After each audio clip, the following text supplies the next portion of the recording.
여러분 안녕하십니까? 한반도 정세 꼼꼼하게 따져보고 우리 길 찾아가는 김정환 기자의 통일 압수다 4시즌 오늘로 벌써 9번째 시간입니다.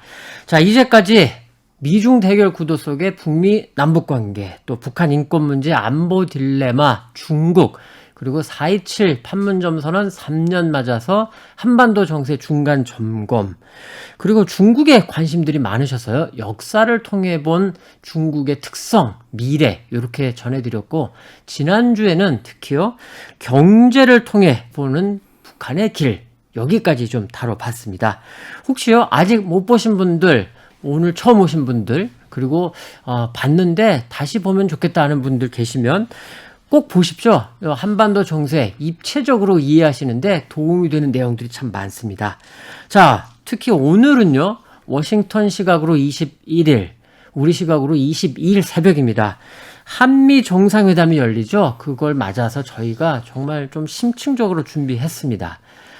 이번 4시즌부터는 더보기를 통해서 특정 소주제 바로 찾아가실 수 있도록 했으니까 너무 길다 싶으면 관심 있는 주제 찾아서 보시면 좋을 것 같습니다. 자, 오늘은요 국가안보전략연구원 이 성기영 외교전략연구실장 모시고 최근의 한반도 정세, 그리고 바이든 행정부의 대북 정책, 그다음에 이번 한미 정상회담 전망과 이후의 정세 전망, 이렇게 조금 이야기를 들어보겠습니다. 안녕하세요, 박사님. 네, 안녕하십니까. 자, 먼저 국가안보전략연구원 들어보신 분도 계시겠고 어디지 하시는 분도 계실 텐데 홈페이지가 있습니다. 홈페이지에 가시면 우리 성 박사님을 비롯해서 많은 연구자들이 여러 가지 주제로 굉장히 깊이 있는 내용의 보고서를 올리고 있으니까 꼭 좀 찾아서 읽어보시면 좋겠고요.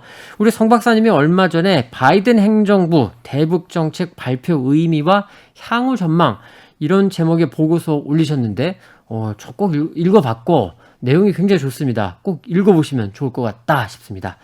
자, 박사님, 첫 번째 질문 좀 먼저 이 시간에 나오시는 분들한테는 제가 굉장히 직설적으로 좀 여쭤보는데, 네. 지난달 30일 미국 백악관이요 대북 정책 검토를 마쳤다 라면서 좀 짧게 설명을 했습니다. 백악관 대변인이. 네.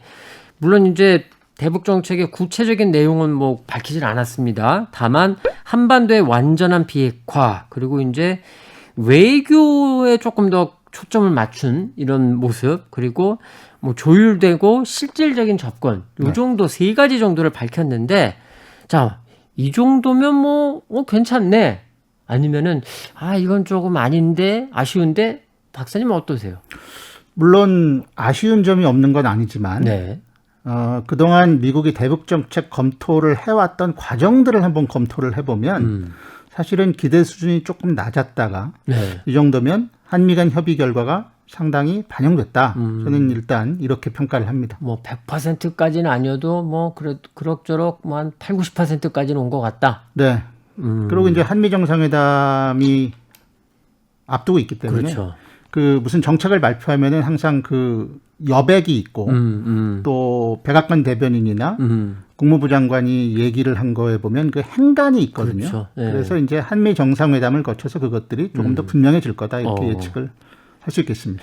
자, 여기서 우리 시청자분들께 조금 말씀드리고 싶은 게, 저희가 녹화는 화요일에 지금 하고 있습니다. 그런데 유튜브에는 이제 일요일에 올라가고 한미 정상회담이 그 전에 있습니다. 자, 그래서 이번 회 9회는요 저희가 미국의 바이든 행정부의 대북 정책 조금 짚어보고, 그리고 공동성명 요 부분이 어떻게 나올까라고 판단하실 수 있는 이런 말씀들을 우리 성 박사님한테 들으려고 하는 거니까 요 점을 조금 생각하시면서 들으시면 좋을 것 같습니다.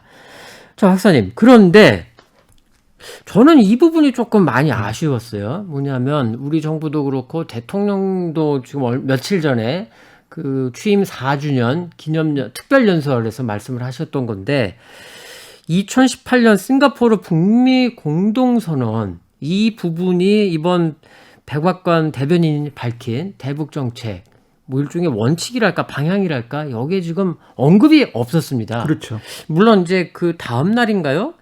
미국 고위 당국자가 이 워싱턴 포스트 신문을 통해서, 네. 대북 싱가포르 공동선언의 그 위에서 지금 나오고 있는 거다, 이렇게 말은 했습니다만, 사실 이게 백악관이 좀 공식적으로 내놓은 그런 입장은 아니거든요. 네. 자, 이런 부분이 조금 아쉽기도 하고 또 이제 남북 대화에 대한 언급도 없었던 점. 그러니까 이제 우리 정부는 사실 남북 대화가 잘 돌아가면 이게 북미 대화에도 긍정적으로 작용을 하는 이런 전략적 측면이 있다라고 이제 밝혀왔는데 이런 전략적 측면에 대한 언급도 없었고 그리고 이제 뭐 우리가 또 종종 얘기하는 스냅백이라던가 대북 제재를 어떤 경우에는 뭐 완화를 할 수 있다던가 이런 일체 얘기가 없어서 물론 이게 이후에 그 지금으로선 공개하지 못하는 강론에 들어가 있을 수는 있겠지만 이런 부분들이 좀 전혀 없어 보여서 이건 조금 약간 살짝 걱정되는데 이런 생각도 드는데 어떨까요? 네. 이 백악관 대변인이 이제 비행기 안에서 기자들하고 질문 답변하면서 네. 대북 정책 검토 결과를 밝혔잖아요.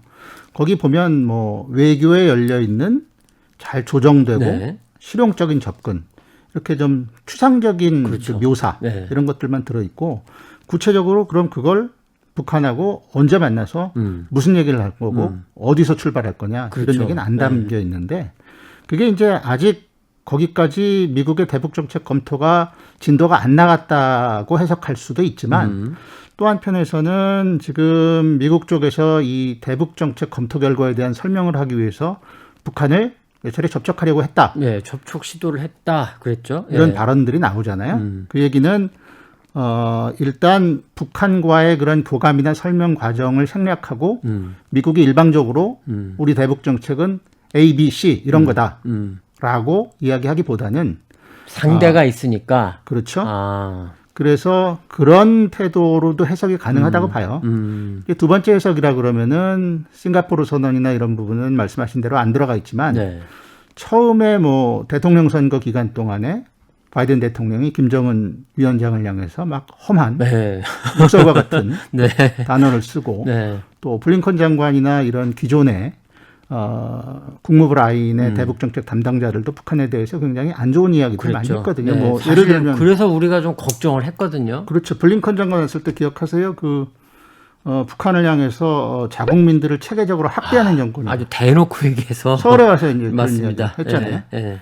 그런 당시의 상황들을 좀 생각해 보면 한미 간 협의가 좀 작동을 해서 미국의 대북 정책이 좀 우리가 바라는 방향으로 조금씩 움직이고 있는 단계에 있는 것 아닌가. 뭐 이렇게 추정은 해볼 수 있겠습니다. 우리가 생각하는 대북 정책의 방향으로 조금 끌고는 오는 것 같다. 일단 이제 박사님의 평가는 이거이신 것 같고, 네. 그게 그러면 이제 이후에 이번 한미 정상회담을 거쳐서 어떻게 좀 구체화되느냐, 그 얘기까지 뭐 계속 할 텐데 조금 강론으로 들어가 보겠습니다. 네. 그러니까 지금 저희가 오늘 성 박사님한테 듣는 이야기를 참고로 하셔가지고 공동성명 나오는 거를 이렇게 보시면은 좋을 것 같아서 좀 강론으로 들어가는데. 이달 초에 영국에서 G7이라 불리는 이른바 주요 서방 선진 7개 나라 거기다가 이번에는 우리나라를 비롯한 3개국인가요? 4개국을 더 불러서 외교장관 그리고 이제 개발장관 회의란 걸 했습니다. 네. 그 자리에서 공동성명에서 이 북한 핵 문제 관련한 언급이 있었는데 조금 처음 보는 듯한 용어가 나왔어요. CVIA. 그러니까 이게 완전하고 검증 가능하고 되돌릴 수 없는 핵 포기 이렇게 지금 나왔습니다. 네. 이제까지는 뭐 CVID라던가 트럼프 행정부 때는 FFVD 이런 용어를 쓰다가 CVIA 이런 말이 나오니까 일단 드는 궁금증 이게 D와 A가 이게 뭐가 다른 거냐? 네. 이게 혹시 뭐 북한을 조금 봐주려는 거 아니야? 네. 뭐 살짝 이런 생각이 드는데 어떤가요? 일단 D는 뭐 비핵화, 네. 디뉴클러라이제이션의 약자, 그렇죠. 또는 해체한다라는 의미를 갖는 디스맨틀먼트의 네. 약자로 네. 우리가 알고 있고요. CVIA라는 표현을 공동성명에 담았을 때 A는 abandonment라는 포기. 뜻이거든요. 포기한다는 거잖아요. 네. 그러니까 핵 무기와 핵 프로그램을 없앤다는 측면에서는 같은데 포기한다라는 표현을 쓴 것은 그 행위의 주체가 북한이 되는 거죠. 외부에서 강요하거나 어떤 억압을 통해서 팔을 비틀어서 네. 강제로 포기하게 하는 이런 방식보다는 북한의 자발성에 기초해서 합의에 의해서 북한이 핵 프로그램과 핵무기를 포기하게 하는 이런 뉘앙스가 조금 더 담겨 있다. 네. 저는 이렇게 해석을 합니다. 이게 처음 나온 건 아니라고요? 이 네. 용어 자체가? 과거에 이제 두 차례 네. 사례가 있었는데요. 첫 번째는 2005년에 육자회담이 막 진행되다가 9월 19일 날 네. 9.19 공동성명을 발표를 하게 예. 되죠.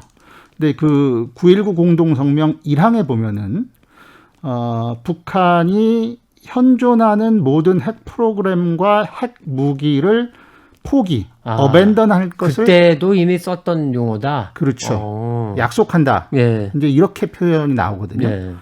그리고 9.19 공동성명 이후에 이제 2006년 10월에 북한이 1차 핵실험을 하잖아요. 네, 네. 그러고 나니까 이제 유엔 안전보장이사회에서 안보리 결의 이른바 1718호. 그 유명한 17185. 그렇죠. 네. 그게 지금 이제 유엔 대북 제재의 시초가 되는 그렇죠. 본격적인 결의안이죠. 네. 근데 그 결의안에도 보면은 이제 똑같은 표현을 쓰거든요. abandonment라고 하는. 그러니까 어떻게 보면은 북한을 포함한 6자가 합의한 비핵화 문건에도 abandonment라는 표현이 등장하고 네.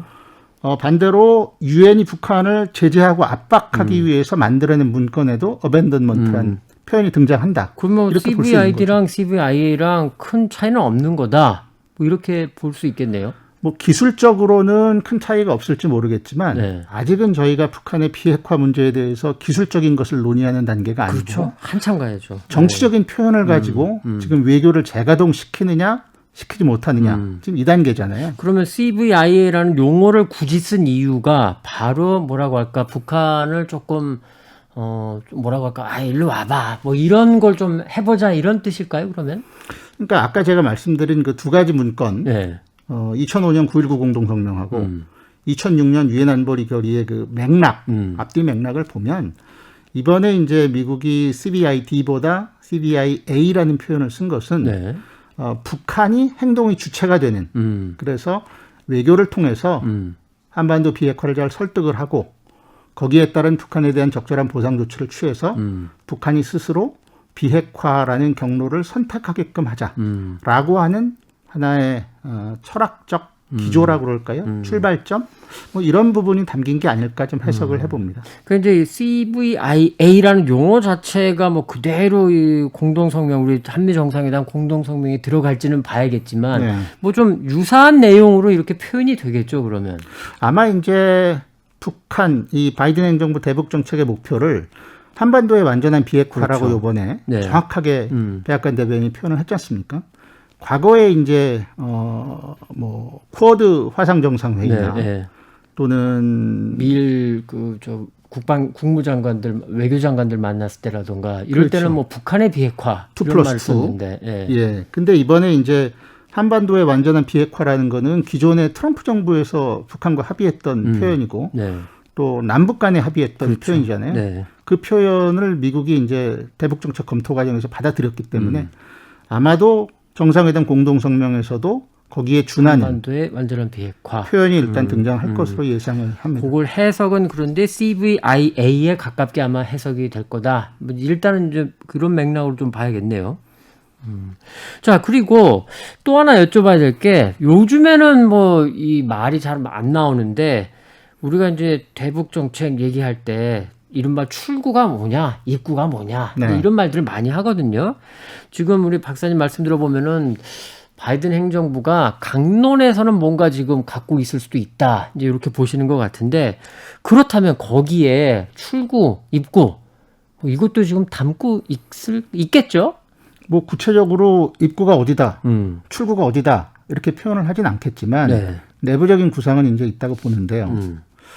일단 그 트럼프 행정부 시기에 하노이 노딜, 네. 하노이 노딜을 생각해 보면 입구로 삼을 수 있는 지점이 이른바 영변 그렇죠. 그리고 네. 부분적 제재 완화 이런 그 스몰 딜이었죠. 네. 네. 그런데 이제 그 당시 볼턴 보좌관이 있었고 트럼프 대통령도 스몰 딜은 이퀄 이거 배드 딜이다. 나쁜 합의다.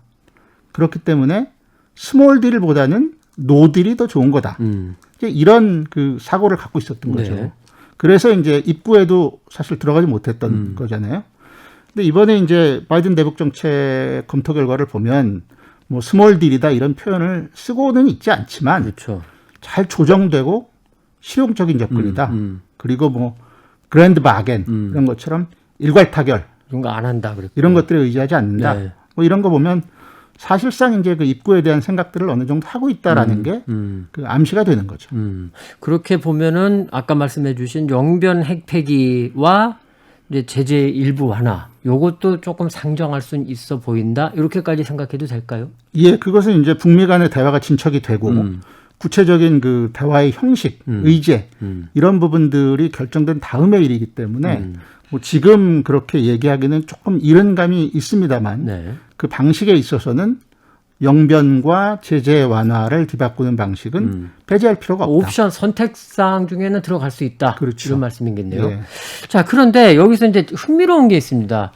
우리는 지금 대통령도 그렇고 우리는 이제 바이든 행정부의 대북 정책 단계적으로 접근하려는 거다. 이런 표현들을 많이 쓰는데 막상 지금 백악관이라던가 국무부라던가 또 바이든 대통령 본인 입에서라던가 뭐 실용적이란 말은 많이 나옵니다. 뭐 약간 점진적 이런 부분도 조금씩 있는 것 같긴 한데 그런데 유독 단계적이란 말은 잘 안 나오는 것 같거든요. 네. 혹시 이유가 있을까요? 그게 배경이 있죠. 그러니까 워싱턴에서는 뭐 민주당, 공화당을 막론하고 네. 대북 정책을 다뤄본 사람들 사이에서는 일종의 피로감 같은 것들이 있거든요. 피로감, 북한 피로감. 그렇죠.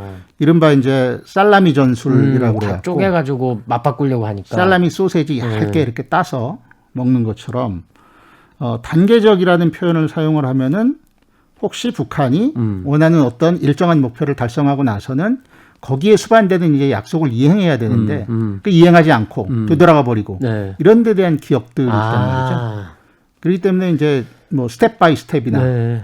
페이즈드나 이런 단계적 표현을 또 가능하면 안 쓰고 다른 일종의 표현을 쓰려고 미국으로서는 그러는 약간은 좀 언어적 트라우마 같은 거네요. 맞습니다. 껄끄러운 거죠. 참, 이 강대국이란 나라가 이 그거에 대해서 굉장히 좀 불편해한다. 네. 아, 이게 좀 재밌네요.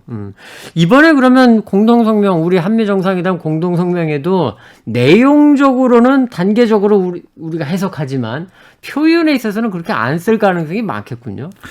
아마 저는 그러지 않을까 싶은데요. 이게 미리 유튜브 녹화를 하는 거라 물론 틀릴 수도 있습니다만. 뭐 그렇죠. 예. 예, 근데 이제 그 뒤에 국방부 대변인이 브리핑을 할 때 보니까 네. 페이스드, 단계적 거기서 또 그런 말 썼고. 접근이라는 표현을 썼어요. 기존에 이제 국무부에서는 가능하면 사용 안 했던 표현들이거든요. 그렇기 때문에 이제 말씀하신 대로 공동성명에도 그 모든 것을 한꺼번에 하지 않겠다. 그리고 단계적으로 실용적으로 하겠다라는 의미를 함축한 그런 어떤 표현이 담길 가능성은 충분히 열려 있다. 한미 사이에 조율된 뭐 이런 식으로 그렇죠? 쓸 수 있겠네요. 예. 그 국방부 대변인이 혹시 브리핑하고 난 다음에 또 전화 받지 않았을까 이런 생각도 해요. 근데 그 국방부 대변인이 과거에 오바마 행정부 때인가요? 국무부 대변인도 지내고 또 이번에 국방부 대변인을 지낸 분이기 경력이 때문에 굉장히 있는 분이군요. 굉장히 정책에 대한 이해도가 있는 분이기 때문에 아마 어떤 모종의 계산을 갖고 그런 표현을 쓰지 않았을까 뭐 이런 추측도 그럴 사실은 수도 있겠네요. 좀 해보게 되네. 자, 그리고 또 하나 이제 우리가 눈여겨볼 부분이 있습니다. 우리 국내 내부에서는 아니 그 대북 제재를 지금 다 풀어주자는 것도 전혀 아니다. 절대로 아니다. 다만 북한과 약속을 했을 때 그 약속한 부분을 북한이 지키면 그러면 우리가 대북 제재 일부는 해제할 수 있고 그런데 그거 잘 안 지키면은 다시 제재하면 되는 거 아니냐. 뭐 이른바 스냅백 이런 말을 하는데 사실 그 미국 쪽에서는 이 얘기가 용어도 잘 안 나오고 내용적으로도 이에 대한 얘기도 별로 없는데 바이든 행정부는 이 스냅백이라는 요거는 어떻게 좀 받아들일까요? 아직 이제 바이든 행정부 입장에서 제재 완화에 대한 논의가 내부적으로 구체적으로 진전됐다고 보지는 않고요. 네, 예.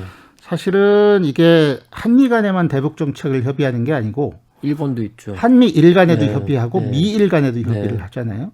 근데 이제 미일 간의 합의를 한 내용을 보면 공동성명에 CBID 표현이 담기진 않았지만 기자회견 할 때 스가 총리는 총리가 얘기를 했죠. CBID 얘기하고요. 또 일본은 뭐 잘 아시겠지만 대북 정책에 대해서 우리하고는 지금 가고자 하는 길이 조금 다르거든요. 훨씬 더 강경하고 납치자 문제 같은 이런 국내 문제에도 그렇죠. 집중돼 있고.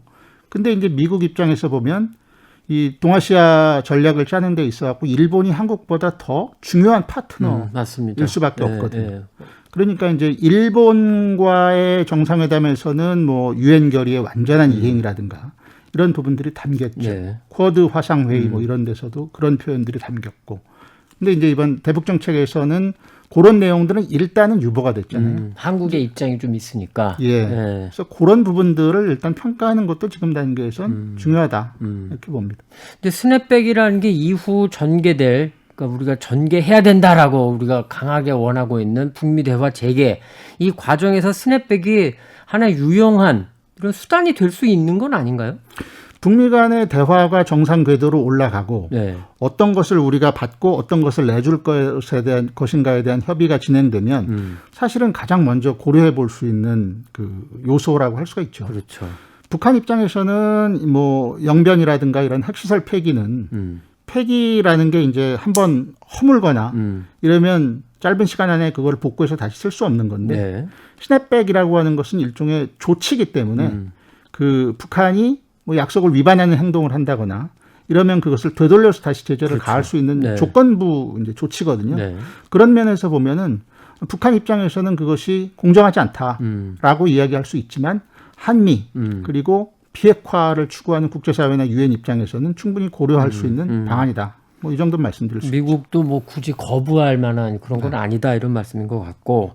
자, 그리고 트럼프 대통령 때를 우리가 생각해 보면 사실은 물론 트럼프 대통령 때도 이제 미국 국무부가 종교라던가 인권 뭐 계속 얘기를 해왔습니다. 하지만 실제로 인권을 뭐 전면적에 내세우는 이런 느낌은 아니었거든요.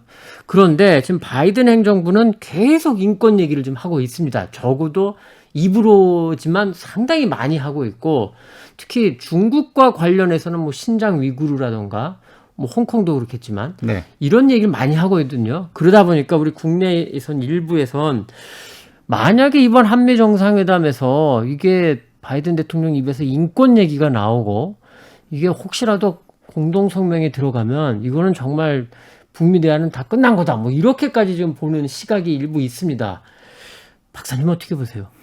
인권 문제가 사실 굉장히 민감하죠. 그렇죠. 북한 인권 문제를 무시하자, 경시하자 이런 차원에서가 아니고 항상 인권 문제가 걸림돌이 돼가지고 북미 대화나 남북 대화가 시작도 해보지 못한 맞습니다. 이런 경험들이 이제 좀 있거든요. 네. 그렇기 때문에 이제 민감한 주제인데 아마 이제 공동 성명에 이것을 직접 담을 가능성보다는 공동 성명 뒤에 이제 기자회견을 하잖아요. 네, 네. 공동 기자회견 하죠. 일문일답 하는데 미국 측 기자, 한국 측 기자 같이 참여를 한단 말이에요. 근데 미국 측 기자가 인권 문제, 북한 인권 문제를 물어볼 가능성이 충분히 있을 것 같아요. 그러면 뭐 바이든 대통령 뭐 원론적으로 또 얘기를 안 할 수 없겠네요. 그렇죠. 이제 거기서 바이든 대통령이 어떤 표현으로 북한 인권 문제를 이야기하느냐. 물론 이야기하지 않는다면 뭐 다른 문제겠지만 어떤 표현과 톤으로 인권 문제를 얘기하느냐에 따라서 지금 말씀하신 그 인권 문제의 중요성 이게 뭐 더 부각이 되느냐 그렇겠네요. 아니면은 우리가 좀 우회해서 넘어갈 수 있느냐 뭐 이런 게 이제 판가름 나지 않을까 싶어요.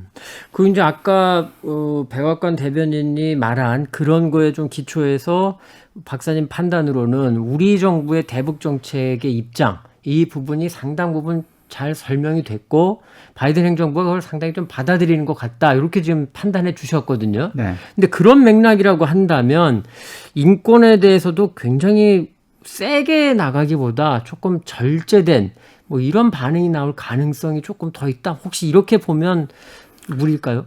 지금은 일단 미국에서 대북 정책 검토 결과를 북한을 상대로 설명하겠다. 네.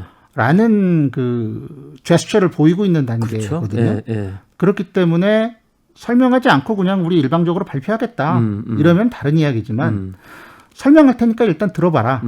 그리고 우리가 대화를 다시 열어가지고 협상을 할 것인지 말 것인지를 한번 판단해 보자. 이 정도 분위기를 조성하고 있는 단계이기 때문에 뭐 그런 단계에서 인권 문제를 한미 정상회담에서 제일 앞에 갖다 놓는다든가 그렇게까지 이러면 이제 북한 입장에서는 이게 협상 의지가 있는 거냐 뭐 이렇게 반발할 뭐 또 소지가 있다는 이런 거죠. 뭐 적대시 정책 여전하다 또 이런 식으로 또 할 테니까 자 일단 박사님 말씀만 이 판단을 우리가 조금 귀 기울여 보자면 이번 한미 정상회담에서 뭔가 북미 대화 재개 그 가능성을 조금 높일 수 있는 거 아니냐 이런 기대가 조금 생깁니다. 말씀을 들어보니까. 그 약간 덧붙여서 요것도 좀 여쭤볼게요. 공동 기자회견이 지금 예정돼 있습니다. 네. 근데 만에 하나 바이든 대통령이 사실은요, 지난해 이제 대통령 선거 그 기간에, 운동 기간에 TV 토론을 하면서 김정은 위원장을 영어로 썩을, 사실 저 그때 처음 알았어요, 그 단어를. 썩으라고 해가지고 우리말로 뭐 불량배, 뭐 흉악범, 건달. 그런 거죠. 굉장히 나쁜 뜻이더라고요, 보니까. 이렇게 불렀는데, 우리 시청자분들도 아시겠지만, 북한은 또 이게 이른바 최고 존엄이잖아요, 김정은 위원장이. 뭐 가만히 있지 않을 아주 굉장히 좀 화가 많이 날 상황인데, 그런데 이번 한미 정상회담에서 공동 기자회견을 하면서 만에 하나 바이든 대통령이 뭐 프레지던트 킴 이렇게 부른다면, 그러니까 이제 왜냐하면 올해 2월부터 김정은 위원장의 영문 호칭이 체어맨에서 프레지던트로 바뀌었단 말씀입니다. 그랬을 때 정식으로 이제 불러준다면 김정은 위원장을, 혹시 이게 북한이 이거는 좀 적극적으로 좀 받아들일 어떤 대화 재개를 위한 신호로 받아들일 이럴 여지가 없을까요? 프레지던트 킴 그게 이제 굉장히 재밌는 포인트인데요. 네. 실제로 과거에 그런 사례들이 있었어요. 예를 들어서 콘돌리자 라이스 국무장관이 취임했을 때니까 그게 아마 2005년쯤 그렇죠. 되지 않을까 부시 싶은데. 대통령, 아들 부시 대통령 2기 때인데. 그렇죠. 네. 그때 이제 콘디 라이스가 국무장관 지명 인준 청문회를 하잖아요. 그 청문회에서 북한에 대해서 아웃포스트 오브 티라니, 그러니까 국정의 전초기지. 국정의 전초기지. 그 유명한 표현이잖아요. 그 표현을 쓰고 북한이 굉장히 크게 반발을 했는데, 맞습니다. 한국을 방문한 자리에서 몇 달 뒤죠. 북한에 대해서 주권 국가라는 표현을 한번 씁니다. 그리고 또 얼마 뒤에 부시 대통령이 미스터 김정일이라는 맞습니다. 표현을 쓰죠. 미스터란 말 썼죠. 그렇죠. 네. 미스터라는 게 그냥 우리가 생각할 때는 일반적인 호칭인데, 별거 아닌데. 재밌는 거는 이제 그 뒤에 북한 외무성에서 성명이 나와요. 맞습니다. 그래서 부시 대통령이 우리 그 지도자에 대해서 선생이라고 하는 존칭을 쓰는 것에 아주 유의한다. 아하. 뭐 이런 반응을 보이거든요. 네. 굉장히 재밌는 반응이죠.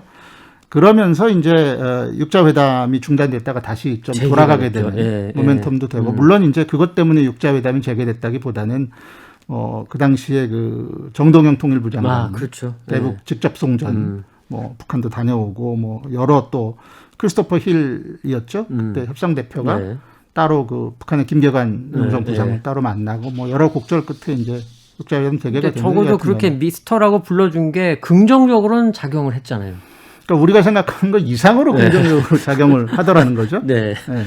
그렇게 본다면, 저도 이제 그게 그때 기억나는 게, 당시 노무현 대통령이 부시 대통령을 만났을 때 그렇게 설득을 했다고 합니다. 설명을. 그러니까 부시 대통령이 그게 될까요? 이 정도 반응이었는데 해보니까 외무성에서 성명도 내고 해서 미국 쪽에서 좀 놀랐다. 뭐 이런 후일담이 있던데. 사실은 그게 이제 우리가 북한의 정서라든가, 그렇죠. 협상 전략 이런 부분들에 대해서 미국보다 강점을 갖고 있다는 게 뭐 사소해 보이지만 그런 부분일 수도 있는 거죠. 그래서 여쭤본 건데, 만약에 바이든 대통령이 프레지던트 킴 뭐 이런 식으로 부르면 북쪽이 뭐 좀 나쁘게 반응은 안 하겠죠. 그렇죠. 나쁘게 반응할 이유가 없죠. 적어도 뭐 대북 적대시 정책을 철회했다 이런 것까지는 아니어도 바이든 행정부가 우리랑 대화할 뭐 의지가 있구먼, 뭐 이런 정도로 생각할 여지가 있지 않을까 싶어서 좀 여쭤봤는데, 일단 박사님도 그 부분은 좀 눈여겨볼 부분이다 이렇게 보시는 거죠? 그렇습니다. 자, 저희가 한 30분 남짓 됐습니다. 잠깐 이 어깨도 좀 풀어주시고요. 이 이야기가 길어지다 보니까 이렇게 좀 목도 좀 풀어주시고, 자, 한반도 정책 꼼꼼하게 따져보고 우리 길 찾아가는 김정환 기자의 통일 압수다 4시즌 9번째. 오늘은 한미 정상회담 이걸 주제로 해서 국가안보전략연구원 성기영 안보전략연구실장과 함께하고 있습니다. 자, 박사님, 이번에는요 북한의 반응을 조금 보겠습니다. 백악관 대변인이 30일에 그렇게 얘기를 하고 나서 한 이틀 뒤였죠. 5월 2일 외무성의 권정근 미국 국장, 그리고 이제 대변인 명의의 담화 두 개가 같은 날 뭐 거의 같은 시각에 올라왔더라고요. 뭐 내용상으로 비교적 절제한다 이런 평가도 있지만 뭐 경고를 했습니다. 자, 이제 지금 평양의 결정을 뭐 아까 몇 번 말씀해 주셨지만 바이든 행정부가 접촉을 제안을 했고 아직까지는 반응이 없다, 뭐 무반응이다 이런 보도도 일부 있었고 그게 아니고 평양의 결정을 좀 기다리는 거다 뭐 이런 뭐 또 설명도 나오는데 이제까지 오늘까지 북한의 반응, 뭐 입장 이건 어떻게 좀 평가를 하실까요?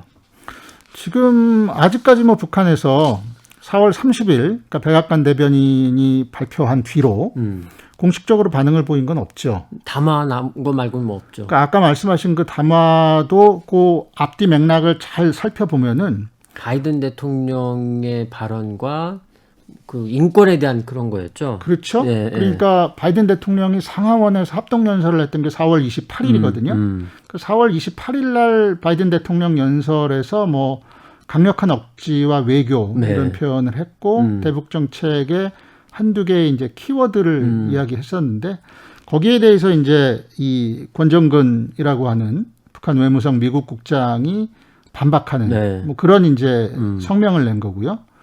또 이 외무성 담화가 같은 날 나왔었는데 요거는 사실은 이제 그 미국의 북한 자유주간이라고 하는 게 있잖아요. 네. 그 계기로 미국 국무부 대변인이 이제 북한의 인권 실태나 여기에 대해서 얘기한 거를 이제 반박하는 뭐 이런 거였기 때문에 시점상으로는 대북 정책 설명 이후에 나왔지만 대북 정책 내용에 대해서 하나하나 북한이 반응을 하거나 평가를 한 건 아직은 없다. 이게 이제 정확한 표현일 것 같습니다. 왜 그러면 조금 기다릴까? 일단 한미 정상회담까지 보자 이걸까요?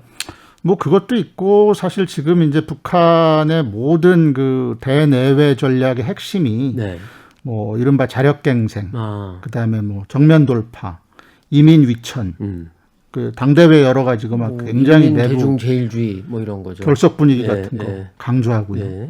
이런 데 있기 때문에 미국의 대북 정책이 구체적으로 드러나지 않은 상태에서 뭐 외교를 얘기한다고 하지만 바이든 대통령도 그랬고 미국 측 관계자들이 영어로 표현하면 some form of diplomacy 그냥 좀 막연하게 이렇게만 얘기를 하거든요. 그래서 이제 아까 말씀하셨던 그 권정근 국장의 성명도 보면 이 미국이 외교하고 있지만 외교하고 있지만 외교라는 게 결국은 적대시 정책을 포장하기 위한 간판이다. 이렇게 이제 비판을 하거든요. 그렇죠. 그래서 이제 구체적인 게 없기 때문에 북한도 거기다가 섣부른 반응을 내놓을 이유가 없다. 일단은 이렇게 판단을 하고 있을 것 같습니다. 자, 그러니까 바로 그 지점인데 조금 정리를 해보면 지금 박사님의 분석을 그리고 저도 공감이 가는 부분이긴 한데 이런 거죠. 한국 정부가 속된 말로 바이든 정부를 행정부를 좀 땡겨가지고 대화 쪽으로 어떻게든 가려고 지금 판은 만들고 있다. 요거는 이해가 갑니다. 그 내용에 뭐가 들어갈지는 봐야겠지만 뭐 백악관이 밝혔던 한반도의 완전한 비핵화 뭐 이런 부분은 들어갈 것 같고 외교에 대한 강조도 들어갈 것 같고 뭐 조율 그다음에 또 실질적 접근 뭐 이런 건 들어갈 텐데 뭐 그것만 해도 대화 분위기는 나쁘지 않다. 일단은 이런 생각은 들지만 그런데 북한 입장에서 보자면 아니 근데 그것만 갖고 뭘 하자는 거냐? 그 내가 먼저 이렇게 손 들고 나오란 얘기냐라던가 그리고 또 바이든 행정부에 대해서도 물어보고 싶은 게 그러면 그런 맥락은 알겠는데 실질적으로 대화 협상 테이블에 북한을 좀 앉히려면 어떻게 하겠다는 거냐 이게 지금 아직 없거든요. 그러다 보니까 일부에서는 이제 박사님도 그 보고서에서 쓰셨던 거로 기억하는데 아니 지금 오바마 시절에 전략적 인내도 안 하겠다고 하고 그리고 트럼프 대통령 때 일괄 타결, 그랜드 바긴도 아니라고는 했는데 근데 지금 가만히 가다가 보면 이런 식으로 가다 보면 결과적으로 전략적 인내 2.0이 되는 거 아니냐 이런 약간 걱정이 있습니다. 이 부분은 어떻게 보세요? 그 이제 전략적 인내 2.0이 된다면 그게 이제 아주 나쁜 시나리오 중에 하나가 그렇죠. 되겠죠. 근데 북한 입장에서 지금 말씀하신 대로 계산을 해보자면 지금 바이든 행정부에서 외교와 억지 두 가지를 얘기를 하고 있단 말이에요. 근데 트럼프 행정부에서도 관여와 압박 두 가지를 얘기를 했잖아요. 그래서 이게 외교와 억지가 결국은 제재는 그대로 하고 외교를 하겠다고는 하는데 별로 구체적으로 제시하는 건 없고 네. 이런 답답함 같은 것들이 좀 있을 거예요. 그렇죠. 예. 근데 이제 바깥으로 알려지지는 않았지만 미국이 북한을 향해서 대북 정책을 설명하겠다라고 하는 거 보면 뭔가 100일 동안 굉장히 꼼꼼하게 검토하고 백악관 표현에 따르면 과거 4개 행정부 클린턴, 부시, 오바마 다 검토하고 네. 또 직전 대북 정책 협상 담당자였던 스티븐 비건 대표도 만났고 한미, 미일 굉장히 광범위한 협의를 거쳐서 꼼꼼하게 철저하게 검토를 했다는 거 아닙니까? 그래서 이제 그런 내용이 좀 담겨 있지 않을까 이런 이제 추측을 해보는 거고요. 근데 만약에 이제 그런 부분들이 없다면 미국의 외교 정책의 우선순위가 지금 뭐 북한이 아닌 것은 어찌 보면 어쩔 수 없는 뭐 현실이잖아요. 중국도 있고 러시아도 있고 이란도 있고 중동에서는 지금 지금은 뭐 이스라엘 이제 과자 이스라엘 때문에 팔레스타인 또 난리고 예, 난리가 났고 그다음에 뭐 외교 정책보다는 미국 입장에서는 그렇죠. 경제 부흥하는 게 급선무고 코로나19 그렇죠. 예. 그렇기 때문에 우선순위에서 밀리고 구체성이 떨어진다. 이런 두 가지가 이렇게 결합된다면 이제 그렇게 해서 뭐 전략적 인내를 목표로 하는 건 아니지만 결과적으로는 그쪽으로 그렇죠? 갈 수 있다. 예, 그런 우려를 배제할 수가 없다는 거죠. 그래서 거기에 덧붙여서 지금 나오는 문제 제기 중에 하나가 이제 비건 말씀하셨으니까 아니 왜 대북 특별대표 아직도 임명 안 하냐 그렇게 공석으로 가냐 저거 사람 임명 안 하는 거 아니냐 그 얘기는 북한에 대해서 별로 큰 관심 없다는 거 아니냐 뭐 이렇게 지금 해석이 꼬리에 꼬리를 물고 있거든요. 예. 박사님은 혹시 그 대북 특별 대표 물론 일부에서는 뭐 백악관 안보보좌관이나 국무장관이나 뭐 웬디 셔먼 부장관도 그렇고 북한을 워낙 잘 알기 때문에 네. 뭐 대북 특별 대표가 굳이 필요 없다 뭐 이렇게 말씀하는 분도 계시긴 하던데 네. 그래도 있는 게 나은 거 아닌가요? 저는 뭐 당연히 있어야 되고 네. 그게 북한에 잘못된 시그널을 줄 수도 있다. 아 임명 안 하는 것 자체가 예. 또 다른 면에서 보면 중국이 지금 한반도 사무특별대표라고 그렇죠. 그래갖고 예. 류 샤오밍이라고 네. 하는 사람을 임명을 했잖아요. 네 얼마 전에 했죠. 근데 류 샤오밍이라는 사람이 이 평양 주재, 그러니까 중국의 북한 대사를 지내기도 한 사람이지만 네. 영국 대사를 중국 외교 역사상 최장기간 11년을 지낸 오. 정말 베테랑 외교관입니다. 네, 네. 이런 사람을 이제 이 한반도 사무특별대표에 이미 임명을 했거든요. 지금 이제 김정은 위원장하고 중국의 시진핑 주석이 얼마 전에도 구두 친서라는 걸 주고 받았는데 네, 네. 거기 보면 이제 뭐 새로운 정세 하에서 사회주의 우호국가의 협력 이런 부분들을 굉장히 강조하면서 바이든 행정부 출범 이후에 북중 간에 자꾸 밀착하는 이런 그렇죠. 구도들이 예. 생겨나고 있단 말이에요. 근데 이런 상황에서 대북정책 특별대표도 임명 안 하고 대북정책의 구체적인 어떤 그림도 안 나오고 이렇게 된다 그러면 북한 입장에서는 잘못된 시그널로 받아들일 가능성이 다분히 있다는 거죠. 그 임명을 하는 게 사실은 북한에게도 적극적인, 그러니까 우리가 대화를 하려는 적극적인 의지가 있다. 이런 걸 또 보여줄 수도 있다는 말씀인 것 같고. 그렇죠. 예. 그리고 이제 사실은 과거에 그 이런 유사한 역할을 했던 미국 측 관계자, 뭐 예를 들면은 뭐 스티븐 보스워스 대사도 있고요. 네. 오바마 행정부 시절에는 이제 로버트 킹 그 인권 특사가 그렇죠. 임명이 됐었죠. 예, 예. 이런 분들이 뭐 북미 간의 인권 관련 대화나 협상이 막 활발하게 전개돼 가지고 이른바 협상가, 니고시에이터로서 자격을 갖고 활동하거나 이런 건 아니거든요. 아니었죠. 예. 그러니까 대북정책 특별대표도 한미 간에 또는 미일, 한미일 간에 대북정책에 대해서 아주 긴밀한 그 공조와 협의 이런 것들을 일상적으로 하고 또 뭐 유럽 국가라든가 기타 국가들과도 미국의 대북정책에 대해서 긴밀하게 협의하면서 북한의 대화도 제의하고 실제로 협상에 나가서 북한과 마주 앉아서 어떤 그 주고받기 협상을 할 수 있는 이제 일선에 있는 사람이기 때문에 임명만 하면은 역할이 있는 건데 예. 지금 임명이 안 되니까 이게 그 자체가 잘못된 신호다. 이런 말 이해가 되는데 자 그러다 보니까 이런 이야기도 지금 나오고 있습니다. 좀 우리는 또 코로나19 백신 문제 때문에 조금 어려움을 겪잖아요. 그래서 뭐 백신 스와프, 뭐 백신 교환 이런 얘기도 하고 있고, 마침 오늘 바이든 대통령이 2천만 회분의 모더나와 파이자 백신을 이제 다른 나라에 지원하겠다, 뭐 이런 발표도 했습니다. 그러면서 한국, 우리도 이제 그걸 받을 수 있는 거 아니냐, 이제 이런 기대도 좀 있는데, 이 시점에서.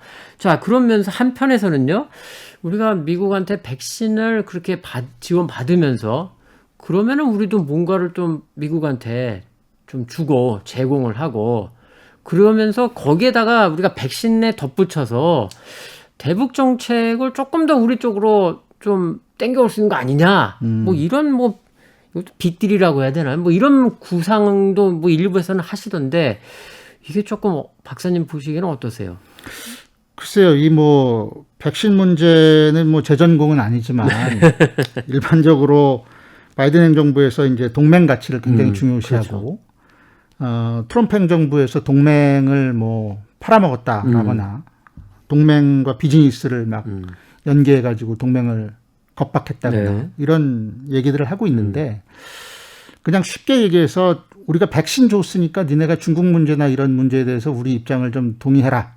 뭐 이런 식으로 접근할 것 같지는 않고요. 바이든 행정부가? 예.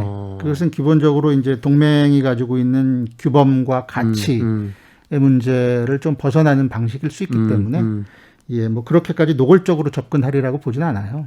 근데 이제 아무래도 중국 문제는 지난번에 미일 공동성명에서도 나타났던 것처럼, 미일 공동성명에 이제 대만 해협의 평화와 안정이라는 표현이 들어갔는데, 네, 아주 좀 충격이었죠. 그렇죠. 네. 그게 왜 충격이라고 말씀하시는지 아냐면, 1972년에 이제 중국과 일본이 수교한 뒤로 반세기 만에 미일 공동성명에서 대만 문제가 언급된 게 처음이거든요. 네. 그 정도로 이제 미국 입장에서는 그 아시아 동맹과의 정상회담을 통해서 중국 문제, 대만 문제 같은 이 대중 그 경쟁에 있어서 근본적인 문제들을 언급하고 싶어 하는 거죠.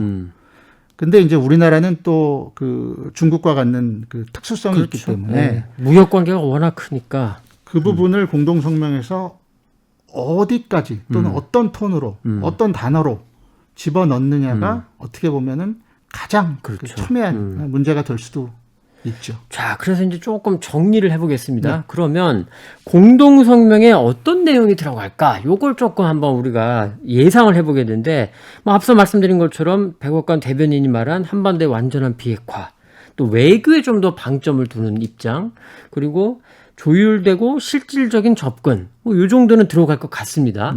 그러면 아까 맨 처음에 말씀드렸던 싱가포르 북미 공동선언, 이 내용을 한미 정상회담 공동선언에서 뭐 싱가포르 공동선언이라는 거 그대로 따오기는 곤란하다 하더라도 뭐 거기에 들어가 있는 1, 2, 3항, 특히 이제 1항이 새로운 북미 관계 수립인데, 뭐 요런 부분을 뭐 한미 공동선언에서 재확인한다던가, 뭐 요런 부분이 혹시 들어갈지, 그리고 남북 대화를 지지한다던가, 뭐 이런 부분이 들어갈지, 이게 조금 궁금한데 박사님은 좀 어떻게 보세요? 싱가포르 선언의 구체적 내용, 뭐 세 가지 요소, 네. 이런 부분들을 언급할 정도로 미국이 준비가 되어 있는 것 같지는 않고요. 예. 대신에 이제 그 5월 1일 날 워싱턴 포스트에 보면은 미 고위 당국자 이름으로 미국의 대북 정책은 싱가포르 선언과 다른 합의들을 위해 쌓아나가는 그렇죠. 것이다. 예. 이런 표현을 쓰거든요. 이 바이든 행정부 외교 정책 중에 대표적인 게 사실은 트럼프 시기의 흔적을 지우는 거잖아요. 네. 기후변화 ABT. 그렇고 Anything but 트럼프. 트럼프가 한 건 다 뒤집어. 이런 거. 예. 이란 핵 합의도 그렇고요. 복원하려고 하고 있고. 예. 근데 트럼프 시대를 다 지우는 건데, 대북 정책은 사실 아직까지 그렇지 않은 것만으로 봐도 상당히 이제 아까 말씀드린 대로 한미 간 협의가 좀 진행된 것 같고요. 그래서 사실은 이제 싱가포르 합의 어떻게 될지 모르겠지만 구체적인 요소보다는 그 단어 자체가 들어가는 것만으로도 굉장히 큰 의미가 저는 있다고 그렇죠. 봐요. 예, 예. 아니면 뭐 싱가포르 선언에 뭐 영어로 하면 키 스피릿, 어떤 정신을 네. 뭐 계승한다, 또는 이해한다, recognize, 뭐 어떤 표현을 쓰든 간에 그게 들어가는 것은 상당히 중요하다고 보고, 그게 안 들어간다고 하더라도 기존의 북미 합의, 합의라는 표현을 쓴다면 거기에는 뭐 싱가포르 합의, 포괄적으로 제네바 합의, 네. 9.19 공동성명 그렇죠. 이런 부분들이 들어가기 때문에 그것만 해도 상당히 진일보한 것이다. 그거까지는 들어가는 게 우리가 보기에는 굉장히 좋은 첫걸음이 될 수 있다. 우리가 보기에는 그렇죠. 예. 남북 대화에 대한 부분, 뭐 이거는 좀 언급이 있어야 되지 않을까요? 남북 대화가 지금 이루어지지 않는 가장 큰 요인이 사실 뭐 한국도 아니고 미국도 아니고 북한이잖아요. 그렇죠. 네. 그렇기 때문에 네. 남북 대화를 지지한다는 거는 북한에 대해서도 대화에 응해라. 미국이건 한국이건 자꾸 자력갱생 고립 뭐 이런 쪽으로 가지 말고 나와서 대화에 응해라라고 하는 메시지를 주는 거기 때문에 남북 대화 지지는 필요하고 또 큰 어떤 정상 선언을 만드는데 결정적인 걸림돌이 되는 뭐 그런 요인은 아닐 거라고 것 같다. 봅니다. 자, 그러면 이번에는 약간 좀 반대 방향에서 여쭤볼게요. 이제 인권은 아까 잘 설명해 주셨는데 만약에 한미 정상회담 공동선언에서 이런 게 들어가면 이거는 진짜 아차한다 이런 게 있으면 뭐가 있을까요? 들어가면 안 되는 것들이요? 굉장히 뭐 안 된다기보다 우리가 보기엔 좀 부담스러울 수 있는. 제가 볼 때는 가장 부담스러운 대목은 아무래도 중국 관련 언급일 것 같아요.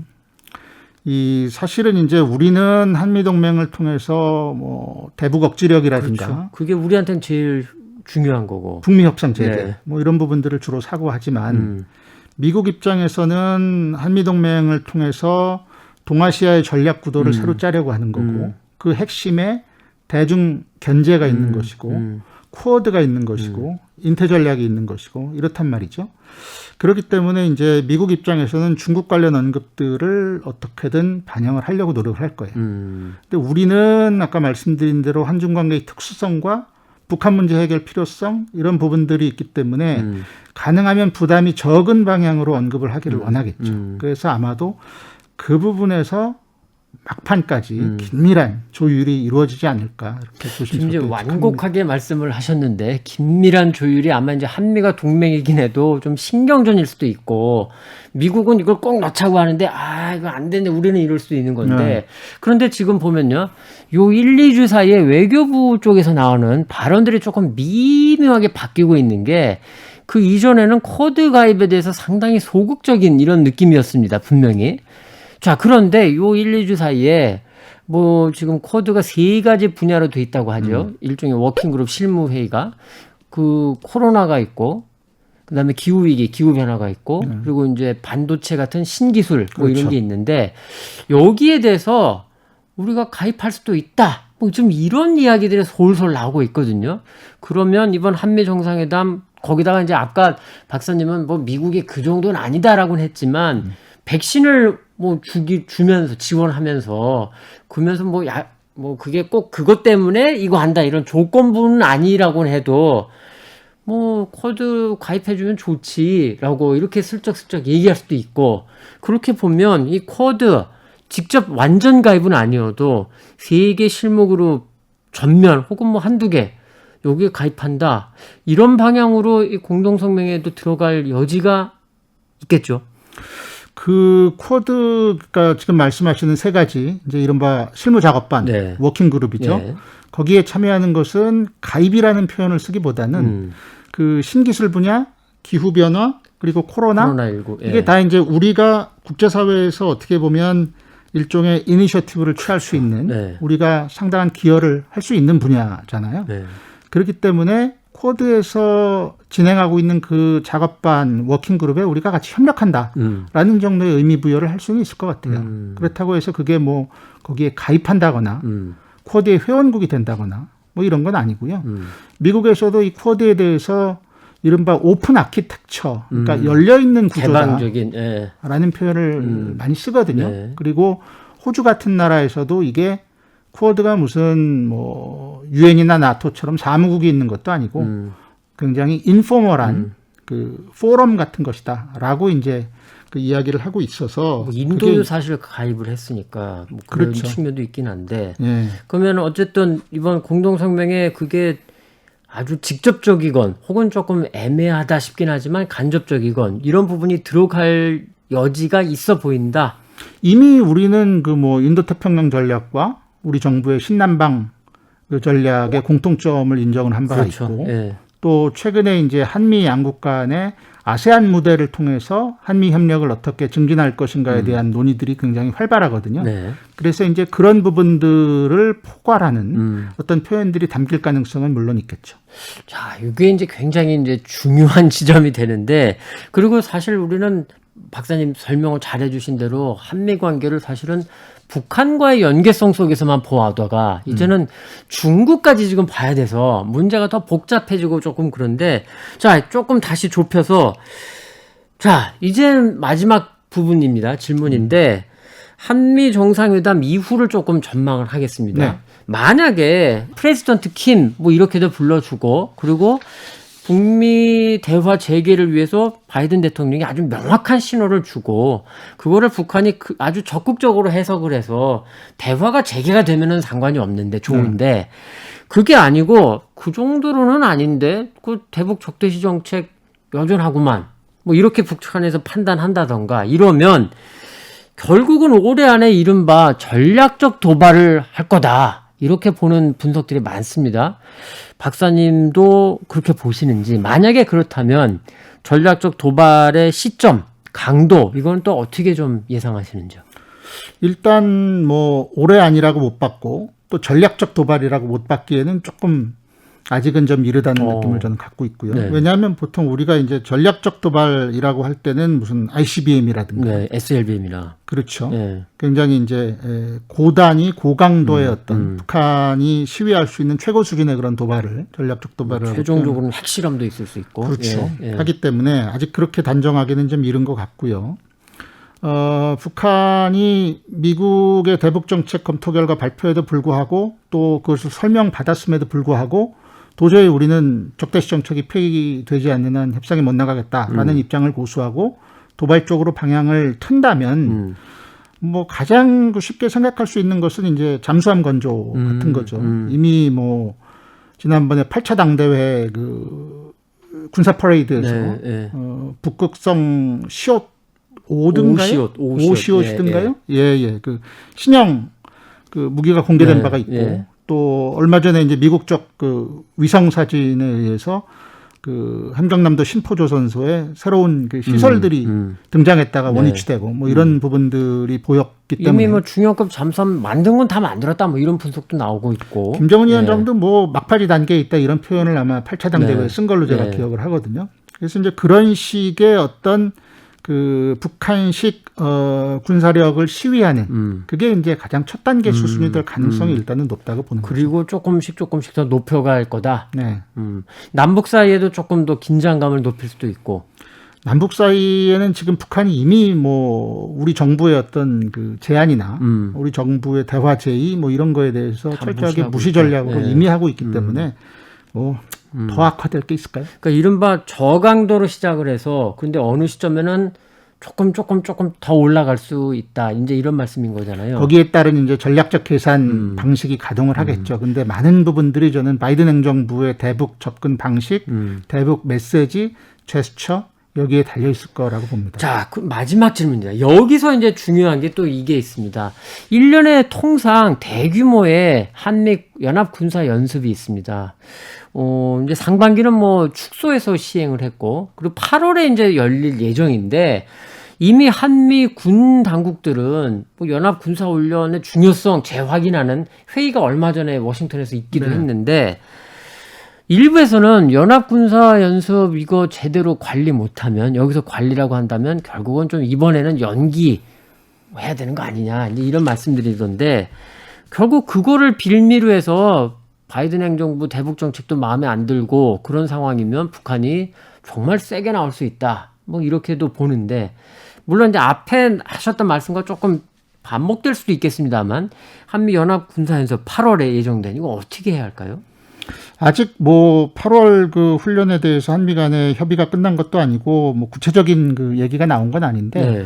사실 이제 2018년 이후에 8월에 하던 그 을지 프리덤 가디언 이거를 연합지휘소 연습으로 개편해서 하기도 했고, 네.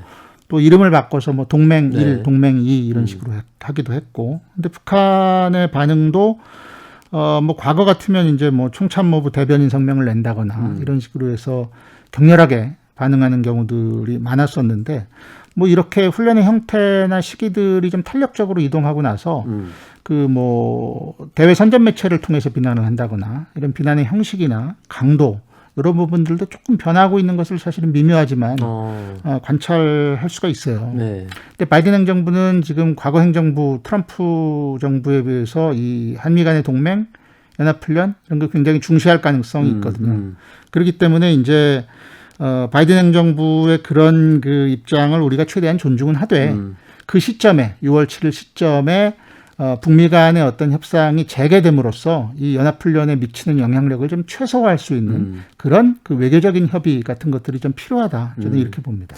박사님도 역시 좀 완곡하게 말씀을 하셨지만 전략적인, 그러니까 군의 입장에서야 당연히 하는 게 맞지만 전략적으로 우리가 좀 판단할 필요는 있다. 만약에 북미 대화가 좀 굴러가는 시점이라면 그 부분을 최대한 고려해야 된다. 네. 이런 말씀이시네요. 예.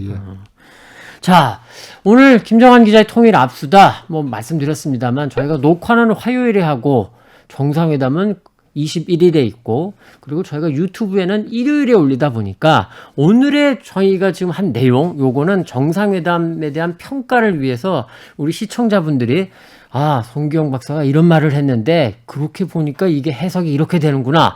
요런 참고 자료로 활용하시면 굉장히 좋을 것 같습니다. 그러니까 공동 성명에 나오는 거 꼼꼼히 보시면서 우리 성 박사님이 말씀하신 것 중에 어떤 부분들이 반영이 됐어. 이거는 잘 된 거고. 이게 좀 없네. 이건 조금 뭐냐? 요렇게 보실 수 있다. 이제 이렇게 좀 말씀을 드렸습니다. 자, 한반도 정세 꼼꼼하게 따져보고 우리 길 찾아가는 김정한 기자의 통일 압수다. 다음 주가요. 저희 4시즌 마지막 시간입니다. 한미 정상회담 결과가 이제 나왔으니까 그때쯤에는 평가를 해보고요. 그리고 이후 전망으로 좀 이어가 보겠습니다. 오늘도 긴 시간 함께 해주신 우리 시청자 여러분 정말 감사하고요. 늘 드리는 말씀 하나 있죠. 좋아요와 구독은 필수입니다. 자, 그리고 댓글 남겨주십시오. 제가 하나하나 다 읽어보고 있습니다. 뭐 뜨거운 반응도 있고 좀 비판하시는 목소리도 있고 다 좋으니까요. 저희가 꼼꼼하게 읽어보니까 좀 남겨주십시오.